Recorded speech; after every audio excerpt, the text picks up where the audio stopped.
We are going to continue to talk about plants this week.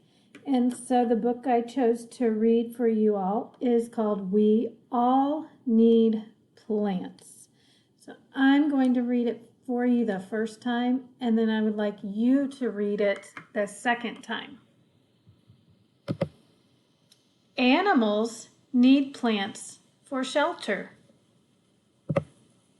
Birds live in plants. Animals need plants for food. Horses eat plants. Animals need plants for shade. Lions rest in the shade. People need plants to build homes. Homes give us shelter. People need plants for food. Fruits and vegetables are plants. People need plants for shade. Shade keeps people cool. People use plants to make clothes. Cotton is used to make shirts and pants.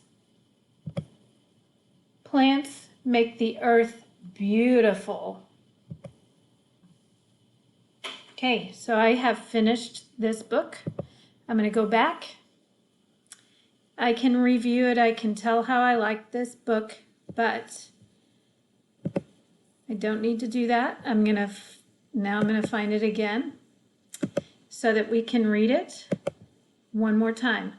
Now this is something, Myon is something you can do, and I will send how to log into Myon because there are so many great books we can read from there. So here's our book again. I'm going to click on Read, start the book. Now it's your turn. We all need plants.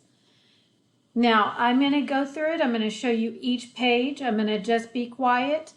If you need to pause it because you didn't read it fast enough or you need help with some words, that's okay. You can pause it and try to read it yourself.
All right, so now what I want you to do on a piece of paper is draw a picture of a plant and how it is used, how a person, how people, or an animal use a plant to help them.